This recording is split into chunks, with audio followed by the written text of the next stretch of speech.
ಮಿತ್ರರೇ ನಮಸ್ಕಾರ. ಮಿತ್ರರೇ, ಈ ಅಮೆರಿಕ ಮತ್ತು ಭಾರತದ ನಡುವೆ ಆಗ್ತಾ ಇರುವಂತಹ ಈ ಟ್ಯಾರಿಫ್ ಯುದ್ಧ ಏನಿದೆ, ಇದರ ಇಂಚಿಂಚು ಮಾಹಿತಿಯನ್ನು ನಿಮಗೆ ತಲುಪಿಸುವಂತಹ ಪ್ರಯತ್ನವನ್ನು ಮಾಡ್ತಾ ಇದ್ದೀನಿ. ಏನೇ ಬೆಳವಣಿಗೆ ಆದರೂ ಕೂಡ ನಿಮಗೆ ವಿಡಿಯೋ ಮಾಡಿ ತಿಳಿಸ್ತಾ ಇದ್ದೀನಿ. ನಾನು ಆರಂಭದಿಂದಲೂ ಕೂಡ ಒಂದು ಮಾತನ್ನು ನಿಮಗೆ ಸ್ಪಷ್ಟವಾಗಿ ಹೇಳಿದ್ದೆ. ಟ್ರಂಪ್ಗೆ ಮೂಲ ಉದ್ದೇಶ ಇದಿರಲಿಲ್ಲ. ಅಂದರೆ ಭಾರತ ಮತ್ತು ಅಮೆರಿಕದ ಸಂಬಂಧವನ್ನು ಹಾಳು ಮಾಡಿಕೊಳ್ಬೇಕು, ಭಾರತದ ಮೇಲೆ ವಿಪರೀತ ಟ್ಯಾರಿಫ್ ಹಾಕಬೇಕು, ಇದು ಯಾವುದೂ ಉದ್ದೇಶ ಆಗಿರಲಿಲ್ಲ.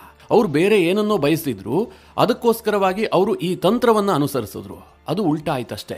ಭಾರತ ಅವ್ರು ಅಂದುಕೊಂಡಂತೆ ರಿಯಾಕ್ಟ್ ಮಾಡಿಲ್ಲ, ಬದಲಾಗಿ ಸೆಡ್ಡು ಹೊಡೆದು ನಿಂತ್ಕೊಂಡ್ಬಿಡ್ತು. ಹೀಗಾಗಿ ಸದ್ಯ ಭಾರತ ಮತ್ತು ಅಮೆರಿಕದ ನಡುವೆ ಈ ಟ್ಯಾರಿಫ್ ವಾರ್ ನಡೀತಾ ಇದೆಯಲ್ಲ, ಇದು ಈಗ ಕೇವಲ ಟ್ಯಾರಿಫ್ ವಾರ್ ಆಗಿ ಉಳಿದಿಲ್ಲ, ಇದು ಈಗೋ ಕ್ಲಾಶ್ ಆಗ್ಬಿಟ್ಟಿದೆ. ಟ್ರಂಪ್ ಸರ್ಕಾರಕ್ಕೆ ಈಗೋ ಹರ್ಟ್ ಆಗಿದೆ. ಇದನ್ನ ನಾನು ಸುಮ್ಮನೆ ಹೇಳಿದ್ರೆ ನಿಮ್ಗೆ ಅನಿಸಬಹುದು, ಇವನೇನೋ ಟ್ರಂಪ್ ಅನ್ನ ತೆಗೊಳ್ಳೋದಕ್ಕೋಸ್ಕರವಾಗಿ ಈ ಮಾತನ್ನ ಹೇಳ್ತಾನೆ ಅಂತ. ಖಂಡಿತವಾಗ್ಲೂ ಇಲ್ಲ ಮಿತ್ರರೇ. ನಾವು ಯಾವಾಗ ಹತಾಶೆಗೊಳಗಾಗ್ತೀವೋ ಆಗ ಸತ್ಯ ಹೇಳೋದಕ್ಕೆ ಶುರು ಮಾಡ್ಬಿಡ್ತೀವಿ. ನಮ್ಮೊಳಗೆ ಉಂಟಾಗುವಂತಹ ನಿರಾಶಾ ಭಾವನೆ ಏನಿದೆ, ನಮ್ಮಲ್ಲಿರುವ ಎಲ್ಲ ಸತ್ಯವನ್ನ ಆಚೆ ತಂದು ಬಿಡುತ್ತೆ. ಸದ್ಯ ಅಮೆರಿಕಾಗೂ ಕೂಡ ಇಂತಹದೇ ಪರಿಸ್ಥಿತಿ ಉಂಟಾಗಿದೆ. ಅಮೆರಿಕದ ಟ್ರಂಪ್ ಸರ್ಕಾರದ ಅಡ್ವೈಸರ್ ಈಗ ಸತ್ಯವನ್ನ ಕಕ್ಕಿದ್ದಾನೆ. ಮೊದಲನೇದಾಗಿ ಆತ ಹೇಳಿದ್ದು, ಭಾರತ ಸಿಕ್ಕಾಪಟ್ಟೆ ಆರೋಗೆಂಟ್. ಎರಡನೆಯ ವಿಚಾರ, ಉಕ್ರೇನ್ ಮತ್ತು ರಷ್ಯಾ ಯುದ್ಧ ಆಗ್ತಾ ಇದೆಯಲ್ಲ, ಇದು ಉಕ್ರೇನ್ ರಷ್ಯಾ ಯುದ್ಧ ಅಲ್ಲ, ಇದು ಭಾರತದ ಯುದ್ಧ. ಭಾರತ ಯುದ್ಧವನ್ನ ಕಂಟ್ರೋಲ್ ಮಾಡ್ತಾ ಇದೆ, ಹೀಗಂತ ಒಂದು ಸ್ಟೇಟ್ಮೆಂಟ್ ಕೊಟ್ಟಿದ್ದಾನೆ. ಮೂರನೇದಾಗಿ, ಚೀನಾ ಮತ್ತು ಭಾರತ ಹತ್ರ ಆಗ್ತಾ ಇದೆಯಲ್ಲ, ಇದರ ಬಗ್ಗೆಯೂ ಕೂಡ ಈತ ಕಮೆಂಟ್ ಮಾಡಿದ್ದಾನೆ. ಚೀನಾ ಅಕ್ಸೈ ಚೀನಾವನ್ನ ಕಬ್ಜಾ ಮಾಡಿಟ್ಕೊಂಡಿದೆ ಅನ್ನೋದನ್ನ ಭಾರತ ಮರಿಬಾರ್ದು. ಭಾರತ ಚೀನಾ ಯಾವತ್ತೂ ಒಂದಾಗೋದಕ್ಕೆ ಸಾಧ್ಯವೇ ಇಲ್ಲ. ಮಿತ್ರರೇ, ಈ ಮೂರು ಕಮೆಂಟ್ಗಳಿದಾವಲ್ಲ, ಇದು ತೀರಾ ಮೇಜರ್ ಆದಂತಹ ಕಮೆಂಟ್ಗಳು. ಅಮೆರಿಕ ಸರ್ಕಾರ ಭಾರತವನ್ನು ಎಷ್ಟು ಸೂಕ್ಷ್ಮವಾಗಿ ಅಬ್ಸರ್ವ್ ಮಾಡ್ತಾ ಇದೆ, ಭಾರತದ ವಿಚಾರದಲ್ಲಿ ಅಮೆರಿಕಾಗೆ ಯಾವ ಮಟ್ಟಿನ ಹತಾಶೆ ಕಾಡ್ತಾ ಇದೆ ಅನ್ನೋದು ಈ ಮೂರು ಸ್ಟೇಟ್ಮೆಂಟ್ಗಳಿಂದ ನೀವು ಸ್ಪಷ್ಟವಾಗಿ ತಿಳಿದುಕೊಳ್ಳಬಹುದು. ಅಮೆರಿಕ ಸರ್ಕಾರ ಈಗ ಭಾರತದ ಮೇಲೆ ಏನು ಟ್ಯಾರಿಫ್ ಯುದ್ಧವನ್ನ ಮಾಡ್ತಾ ಇದೆ, ಅದಕ್ಕೆ ಈ ಮೂರು ಸ್ಟೇಟ್ಮೆಂಟ್ಗಳಲ್ಲೇ ನಿಮಗೆ ಉತ್ತರ ಸಿಕ್ಕಿಬಿಡುತ್ತೆ.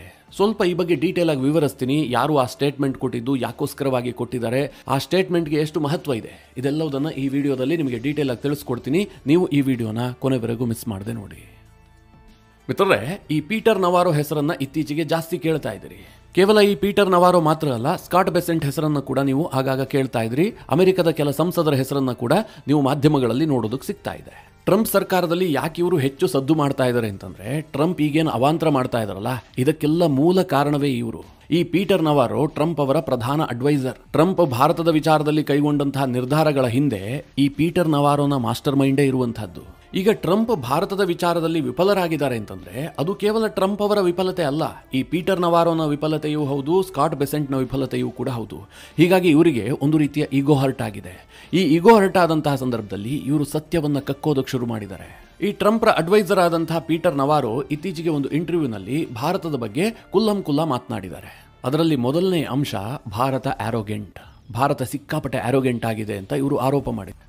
ಮಿತ್ರರೇ, ಅಮೆರಿಕದವರಿಗೆ ಯಾಕೆ ಹೀಗೆ ಅನಿಸ್ತಾ ಇದೆ, ಯಾಕೆ ಈ ಆರೋಗೆಂಟ್ ಅನ್ನುವಂತಹ ಪದ ಬರ್ತಾ ಇದೆ ಕೇಳಿದ್ರೆ, ಅಮೆರಿಕದ ಸರ್ಕಾರ ನಿರೀಕ್ಷೆ ಮಾಡಿರಲಿಲ್ಲ. ಅವರು ಜಪಾನ್ ವಿಚಾರದಲ್ಲಿ, ಸೌತ್ ಕೊರಿಯಾ ವಿಚಾರದಲ್ಲಿ, ವಿಯೆಟ್ನಾಂ ವಿಚಾರದಲ್ಲಿ ಅಥವಾ ಯುರೋಪಿಯನ್ ಯೂನಿಯನ್ ವಿಚಾರದಲ್ಲಿ, ಈಗೇನು ಬೇರೆ ಬೇರೆ ದೇಶಗಳ ಜೊತೆಗೆ ನಾವು ಟ್ರೇಡ್ ಡೀಲ್ ಮಾಡ್ಕೊಂಡಿದ್ದೀವಿ ಅಂತ ಟ್ರಂಪ್ ಹೇಳಿದಾರಲ್ಲ, ಆ ಎಲ್ಲ ದೇಶಗಳ ವಿಚಾರದಲ್ಲಿ ಮಾಡಿದಂತಹ ತಂತ್ರವನ್ನೇ ಭಾರತದ ವಿಚಾರದಲ್ಲೂ ಮಾಡೋದಕ್ಕೆ ಹೋದ್ರು. ಆದರೆ ಭಾರತ ಆ ಎಲ್ಲ ದೇಶಗಳು ಕೇಳದಂತೆ ಮಾತನ್ನ ಕೇಳಿಲ್ಲ.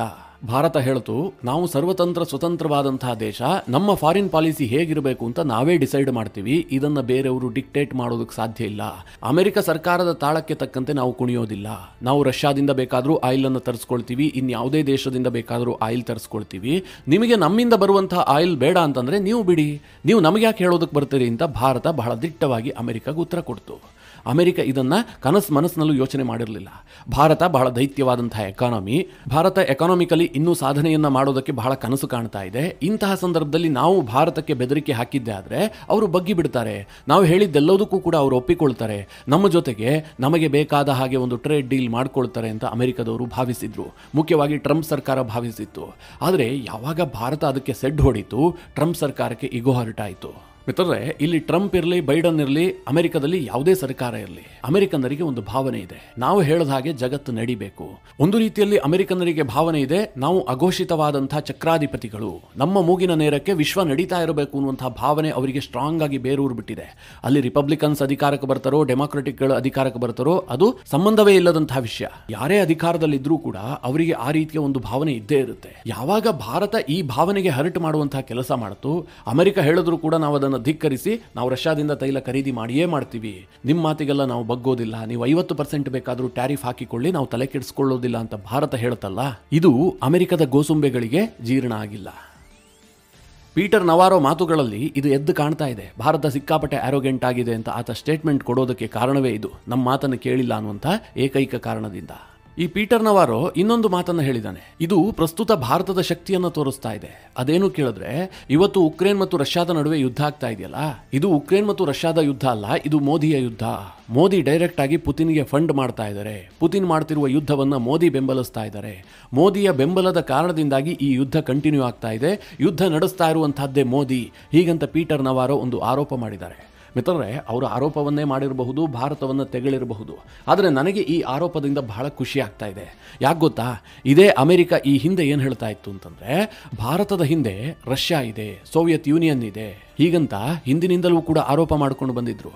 ಆದರೆ ಈಗ ಅದೇ ಅಮೆರಿಕನ್ನರು ಹೇಳ್ತಾ ಇದ್ದಾರೆ, ರಷ್ಯಾ ಮಾಡ್ತಾ ಇರುವಂತಹ ಯುದ್ಧದ ಹಿಂದೆ ಭಾರತ ಇದೆ ಅಂತ.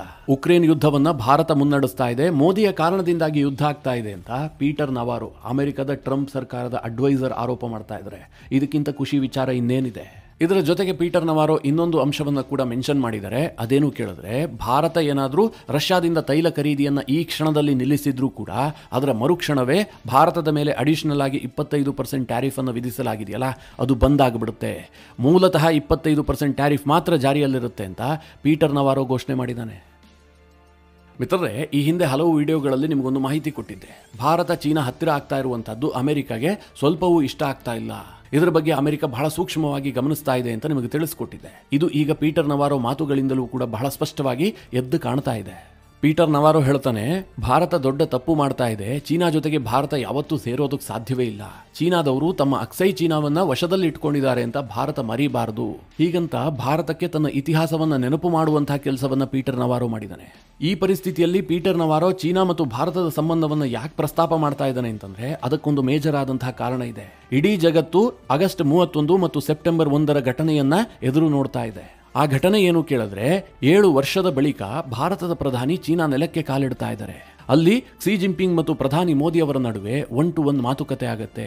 ಆ ದ್ವಿಪಕ್ಷೀಯ ಮಾತುಕತೆಯ ಬಗ್ಗೆ ಬಹಳಷ್ಟು ಕುತೂಹಲ ಇದೆ. ಇದಿಷ್ಟು ಮಾತ್ರ ಅಲ್ಲ, ಅಲ್ಲಿ ಪ್ರಧಾನಿ ನರೇಂದ್ರ ಮೋದಿ, ಕ್ಸಿ ಜಿನ್ಪಿಂಗ್ ಜೊತೆಗೆ ರಷ್ಯಾದ ಅಧ್ಯಕ್ಷ ವ್ಲಾದಿಮಿರ್ ಪುತಿನ್ ಕೂಡ ಬರ್ತಾ ಇದ್ದಾರೆ. ಈ ಮೂರು ನಾಯಕರ ಭೇಟಿ ಭಾರಿ ಕುತೂಹಲವನ್ನ ಕೆರಳಿಸಿದೆ. ಈ ಬಾರಿ ಬ್ರಿಕ್ಸ್ ಶೃಂಗಸಭೆ ಬ್ರೆಜಿಲ್ನಲ್ಲಿ ನಡೀತು. ಅಲ್ಲಿ ಪುತಿನ್ ಕೂಡ ಬಂದಿರಲಿಲ್ಲ, ಕ್ಸಿ ಜಿನ್ಪಿಂಗ್ ಕೂಡ ಬಂದಿರಲಿಲ್ಲ. ಹೀಗಾಗಿ ಬ್ರಿಕ್ಸ್ ಶೃಂಗಸಭೆ ಅಷ್ಟೇನು ಮಹತ್ವವನ್ನು ಪಡೆದುಕೊಂಡಿರಲಿಲ್ಲ. ಆದರೆ ಈಗ SCO ಶೃಂಗಸಭೆ ಚೈನಾದಲ್ಲಿ ನಡೀತಾ ಇದೆ. ಆ ಚೈನಾದಲ್ಲಿ ನಡೀತಿರುವಂತಹ ಶೃಂಗಸಭೆಯಲ್ಲಿ ಪ್ರಧಾನಿ ನರೇಂದ್ರ ಮೋದಿ ಅವರು ಹೋಗ್ತಾ ಇದ್ದಾರೆ, ಪುತಿನ್ ಹೋಗ್ತಾ ಇದ್ದಾರೆ. ನೀವೇ ಯೋಚನೆ ಮಾಡಿ, ಒಂದು ವೇಳೆ ಚೈನಾದಲ್ಲಿ ಶೃಂಗಸಭೆ ನಡೀತಾ ಇದೆ ಎನ್ನುವಂತಹ ಏಕೈಕ ಕಾರಣದಿಂದ ಪ್ರಧಾನಿ ನರೇಂದ್ರ ಮೋದಿ ಆ ಶೃಂಗಸಭೆಯಲ್ಲಿ ಭಾಗಿಯಾಗದೇ ಇದ್ದಿದ್ರೆ ಈ ಶೃಂಗಸಭೆಗೆ ಇಷ್ಟೊಂದು ಮಹತ್ವವೇ ಇರ್ತಿರ್ಲಿಲ್ಲ. ಇಡೀ ವೆಸ್ಟರ್ನ್ ವರ್ಲ್ಡ್ ಅದನ್ನು ಅಷ್ಟು ಕಾತುರದಿಂದ ನೋಡ್ತಾನೆ ಇರಲಿಲ್ಲ. ಯಾಕೆ ಅಂತಂದ್ರೆ, ಆಲ್ರೆಡಿ ರಷ್ಯಾ ಮತ್ತು ಚೀನಾ ಒಂದಾಗಿರುವಂತಹ ದೇಶ, ಅದರ ಜೊತೆಗೆ ಒಂದಷ್ಟು ಬಾಲಂಗೋಚಿಗಳು ಇದ್ದೇ ಇದ್ದಾವೆ. ಈಗ ಭಾರತ ಅಲ್ಲಿಗೆ ಎಂಟ್ರಿ ಕೊಡ್ತಾ ಇದೆ ಎನ್ನುವಂತಹ ಏಕೈಕ ಕಾರಣದಿಂದಾಗಿ ಆ SCO ಶೃಂಗಸಭೆಗೆ ಅಷ್ಟೊಂದು ಮಹತ್ವ ಬಂದಿರುವಂತಹದ್ದು. ಅಮೆರಿಕ ಇದನ್ನು ಎಷ್ಟು ಸೂಕ್ಷ್ಮವಾಗಿ ಗಮನಿಸ್ತಾ ಇದೆ ಅನ್ನೋದಕ್ಕೆ ಈ ಪೀಟರ್ ನವಾರೋ ಮಾತುಗಳೇ ಪ್ರತ್ಯಕ್ಷ ಸಾಕ್ಷಿ. ಇದೆಲ್ಲದರ ಜೊತೆಗೆ ಈ ಪೀಟರ್ ನವಾರೋ ಭಾರತಕ್ಕೊಂದಷ್ಟು ಕಿವಿ ಮಾತು ಹೇಳಿದ್ದಾನೆ. ನೀವು ರಷ್ಯಾ ಮತ್ತು ಚೀನಾದ ಜೊತೆಗೆ ಇರಬೇಕಾದಂತಹ ದೇಶ ಅಲ್ಲ. ಕಾರಣ ಏನು ಕೇಳಿದ್ರೆ, ನೀವು ವಿಶ್ವದ ಅತ್ಯಂತ ದೊಡ್ಡ ಪ್ರಜಾಪ್ರಭುತ್ವ ದೇಶ.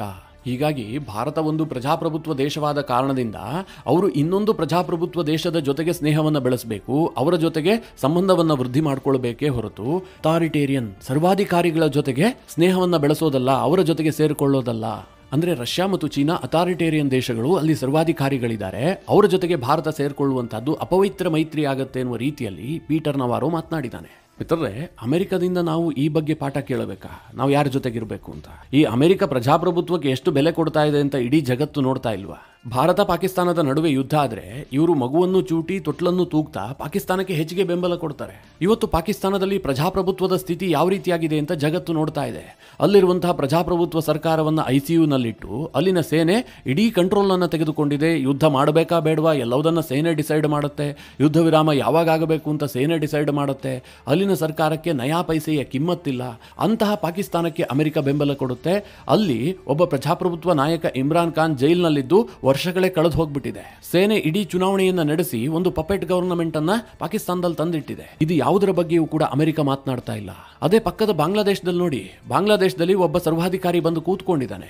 ಅದರ ಬಗ್ಗೆಯೂ ಅಮೆರಿಕ ತುಟಿ ಬಿಚ್ಚ. ಇನ್ನೊಂದು ಸೂಕ್ಷ್ಮ ಅಂಶವನ್ನು ಕೂಡ ನಿಮಗೆ ಹೇಳಬೇಕಲ್ವಾ?